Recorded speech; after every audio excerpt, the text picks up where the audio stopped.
السلام علیکم ورحمۃ اللہ وبرکاتہ۔ ناظرین، استقبال ہے فکر و خبر اسٹوڈیو میں، میں رضوان احمد ندوی ملکی اور عالمی اہم اور خاص خبروں کے ساتھ۔ تو ناظرین، اس وقت بہت ساری اہم خبریں ہیں جو آپ کے سامنے پیش کرنی ہیں۔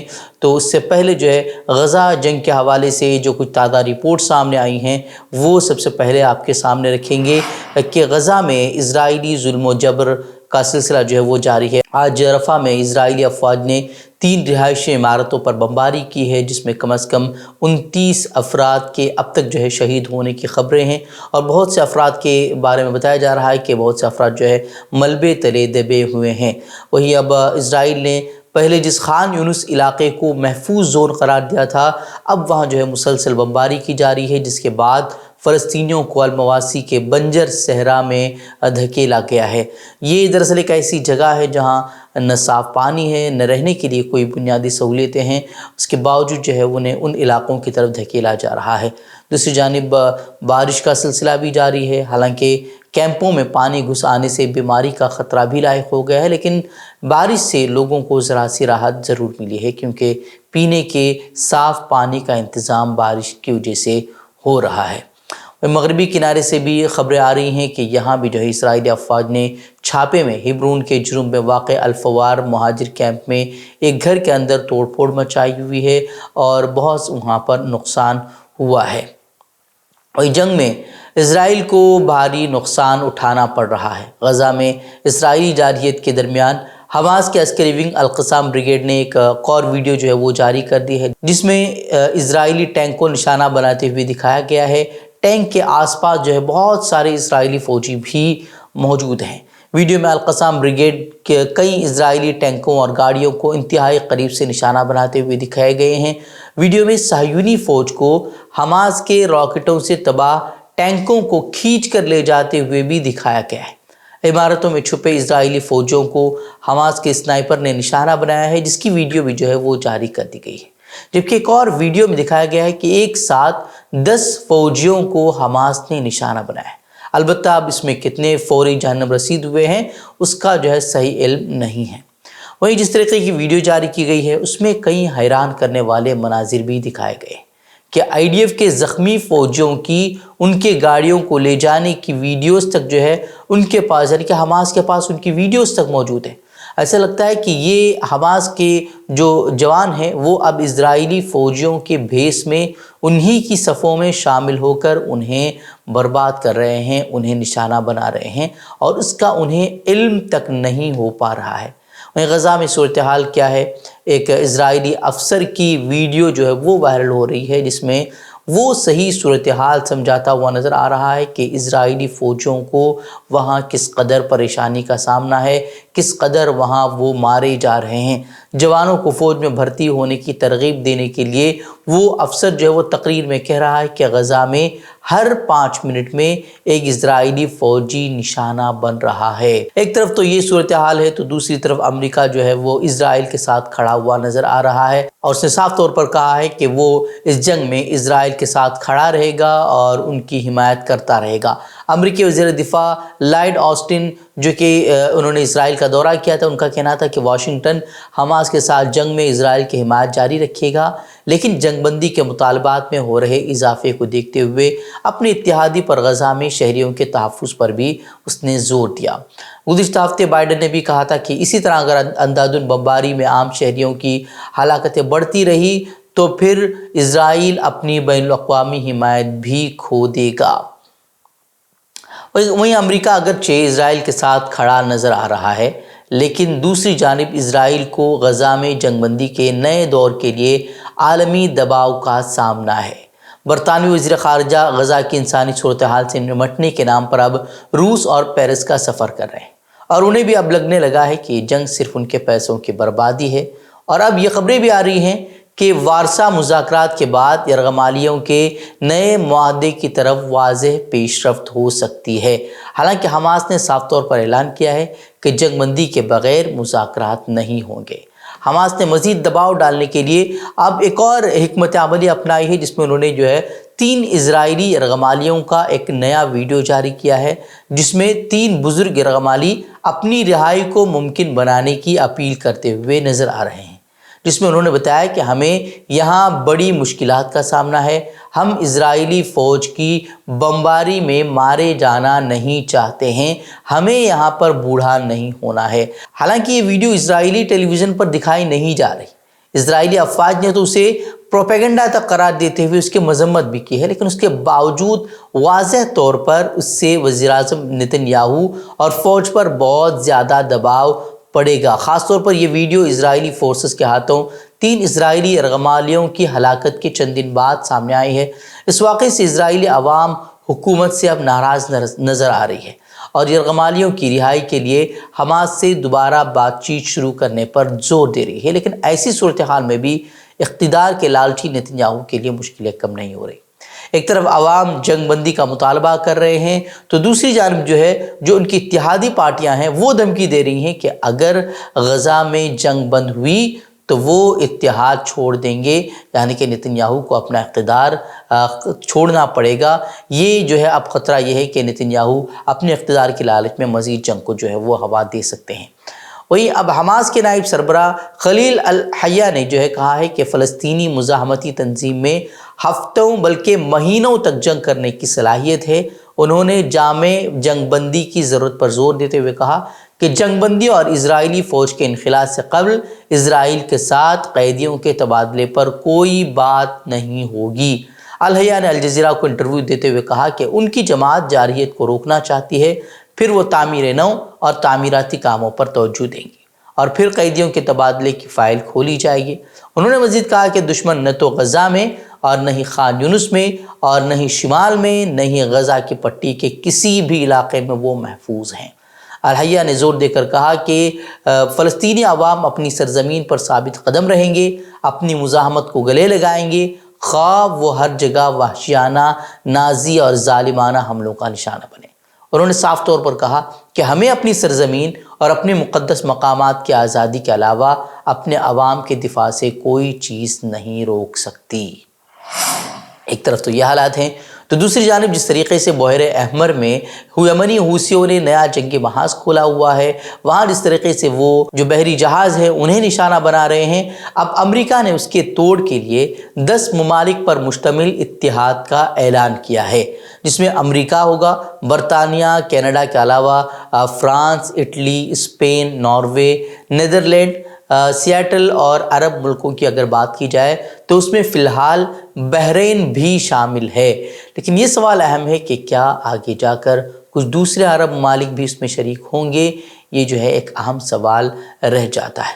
وہ امریکہ نے جس طریقے کا اعلان کیا ہے اتحاد بنانے کا، اس کے بعد ایران نے خبردار کیا ہے کہ اس طرح کے اتحاد کو غیر معمولی مسائل کا سامنا کرنا پڑے گا۔ وہیں اب حوثیوں کا بیان بھی سامنے آیا ہے جس میں انہوں نے صاف طور پر کہا ہے کہ اس اتحاد کا کوئی فائدہ نہیں ہے، یہ ایک غیر ضروری اتحاد ہے، جس کی وجہ انہوں نے خود یہ بتائی کہ جو اس اتحاد کا مقصد بتایا جا رہا ہے، یعنی کہ جہاز رانی کے راستوں کی حفاظت کرنا، یمن کے قریب سمندری راستے سب کے لیے محفوظ ہی ہیں اور ہمارا نشانہ تو بس اسرائیل جانے والے اور وہاں سے آنے والے جہاز ہی ہیں۔ ایسے آپ کو معلوم ہونا چاہیے کہ یمن کے حوثیوں نے غزہ میں معصوموں کے قتل عام کو رکوانے کے لیے 1 درجن سے زائد بحری جہازوں پر حملے کیے، جنہیں وہ اسرائیل سے منسلک سمجھتے ہیں، جس کو لے کر امریکہ اور اس کے اتحادی اب فکر مند نظر آنے لگے ہیں اور اس کے توڑ کے لیے انہوں نے ایک اتحاد بنانے کا بھی اعلان کیا ہے۔ اتحاد سے کتنا فائدہ ہوگا یہ تو آنے والا وقت بتائے گا۔ بٹکل کے انجمن گراؤنڈ میں 2 روز سے جاری ضلعی سطح کا تبلیغ اجتماع حاجی فاروق صاحب کی رقت آمیز دعا کے ساتھ اختتام کو پہنچا۔ اجتماع کے آخری بیان میں انہوں نے جمع غفیر سے خطاب کرتے ہوئے اپنی زندگی کو درست کرنے اور اللہ کے احکامات کو پورا کرنے پر ابھارا اور مرتے دم تک اللہ کے پیغام کو امت کے ہر فرد تک پہنچانے کی ذمہ داری ادا کرنے پر زور دیا۔ حاجی صاحب نے دنیا کے مختلف ممالک میں جاری دینی فضاؤں اور کوششوں کی تفصیلات بیان کرتے ہوئے کہا کہ صحابہ کی قربانیوں کا نتیجہ تھا کہ دنیا کے کونے کونے میں اسلام پہنچا اور اس کے لیے انہوں نے صرف صدائیں نہیں لگائی بلکہ خود کو اس کے لیے وقف کر دیا اور دنیا میں جہاں جہاں وہ پہنچ سکتے تھے وہاں پہنچ گئے اور آج بھی صحابہ جیسا جذبہ پیدا کرنے اور دعوت اللہ کی صداؤں کو بلند کرنے اور اس کے لیے اپنے وقت کو فارغ کرنے کی ضرورت ہے۔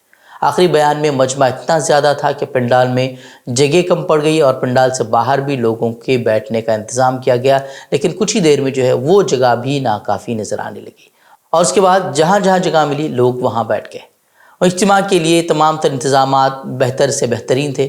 کھانے کے 2 زون، ہوائی ضروریات سے فارغ ہونے کے لیے بھی انتظامات تھے، پارکنگ کے لیے بھی جو جگہ مختص کی گئی تھی وہ بھی کم پڑ گئی۔ بالآخر پری یونیورسٹی اور ڈگری کالج کے احاطے میں پارکنگ کا انتظام کیا گیا۔ اجتماع گاہ میں ہی عشاء کی نماز ادا کی گئی اور اس کے بعد لوگ اپنے اپنے گھروں کو لوٹ گئے۔ غازی آباد میں ایک مضحکہ خیز معاملہ سامنے آیا ہے، جہاں ایک مسلم ٹیچر پر ہندو بچوں کو چاکلیٹس دے کر تبدیلی مذہب کا الزام عائد کیا گیا، اور تعجب کی بات یہ ہے کہ پولیس نے اس الزام پر فوری نوٹس لیتے ہوئے ملزم ٹیچر کو گرفتار بھی کر لیا ہے۔ ملک میں ہندو اکثریت کے ذہن میں مسلمانوں کے خلاف ایسی تصویر بنا دی گئی ہے کہ ایک ٹیچر اپنے شاگرد سے کلاس کے باہر بات چیت بھی کرے تو انہیں لگتا ہے کہ وہ بچوں کا مذہب تبدیل کر رہا ہے۔ غازی آباد کے سدھارتھ وہار میں رہائشیوں نے ایک مسلمان ٹیچر پر دراصل گزشتہ روز الزام لگایا کہ وہ چاکلیٹ بانٹ کر ہندو بچوں کو مذہب تبدیل کرنے کی کوشش کر رہا ہے۔ بچوں کو ٹیوشن پڑھانے والے ٹیچر پر الزامات کے بعد وجے نگر پولیس نے انہیں حراست میں بھی لیا۔ ویڈیو میں دیکھا جا سکتا ہے کہ ٹیچر کو آس پڑوس کے لوگوں نے گھیرے رکھا ہے اور اس پر تبدیلی مذہب کا الزام لگایا جا رہا ہے، جبکہ ٹیچر کا کہنا ہے کہ وہ اس کا شاگرد ہے اور وہ اس سے محض بات کر رہے تھے، لیکن لوگ اس سے بدسلوکی کرتے ہیں اور پولیس سے شکایت بھی کرنے کی بات کرتے ہیں۔ اب اس معاملے کو بڑھا چڑھا کر ہندوتوادی تنظیمیں ہنگامہ بھی کر رہی ہیں اور خواہ اس معاملے کو ہندو مسلم بنا کر اپنا پروپیگنڈا کر رہی ہیں۔ بہرحال ہندوستان میں آج کل مسلم مخالف رجحان میں اضافہ ہوتا جا رہا ہے اور اس کو بڑھاوا دینے میں اقتدار میں بیٹھے لوگوں کا اور نیشنل میڈیا کا بھی بڑا رول رہا ہے، جس نے ایسا زہر دلوں میں گھول دیا ہے کہ آج ہر کوئی مسلمانوں کو شک کی نگاہ سے دیکھ رہا ہے۔ دوسری جانب میں اگر دیکھا جائے تو مسلمانوں کے خلاف نفرت انگیز تقاریر ہو رہی ہیں، لنچنگ ہو رہی ہے، اس کے باوجود کوئی ایکشن ان کے خلاف نہیں لیا جاتا۔